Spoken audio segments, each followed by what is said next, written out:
بسم الله الرحمن الرحيم. يا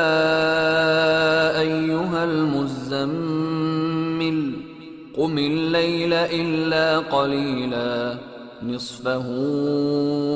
أو انقص منه قليلا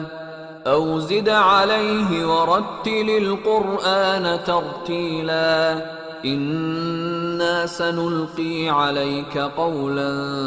ثقيلا إن ناشئة الليل هي أشد وطئا وأقوم قيلا إن لك في النهار سبحا طويلا واذكر اسم ربك وتبتل إليه تبتيلا رب المشرق والمغرب لا إله إلا هو فاتخذه وكيلا واصبر على ما يقولون واهجرهم هجرا جميلا وذرني والمكذبين أولي النعمة ومهلهم قليلا إن لدينا أنكالا وجحيما وطعاما ذا غصة وعذابا أليما يوم ترجف الأرض والجبال وكانت الجبال كثيبا مهيلا إنا أرسلنا إليكم رسولا شاهدا عليكم كما أرسلنا إلى فرعون رسولا فعصى فرعون الرسول فأخذناه أخذا وبيلا فكيف تتقون إن كفرتم يوما يجعل الولدان شيبا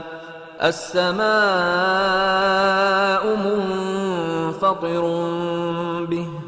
كان وعده مفعولا إن هذه تذكرة فمن شاء اتخذ إلى ربه سبيلا إن ربك يعلم أنك تقوم أدنى من ثلثي الليل ونصفه وثلثه وطائفة من الذين معك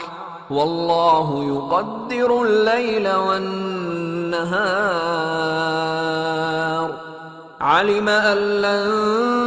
تحصوه فتاب عليكم فاقرؤوا ما تيسر من القرآن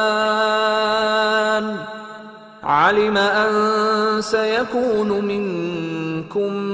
مرضى وآخرون يضربون في الأرض يبتغون من فضل الله وآخرون يقاتلون في سبيل الله فاقرؤوا ما تيسر منه وأقيموا الصلاة وآتوا الزكاة وأقرضوا الله قرضا حسنا وما تقدموا لأنفسكم من خير تجدوه عند الله هو خيرا وأعظم أجرا واستغفروا الله إن الله غفور رحيم.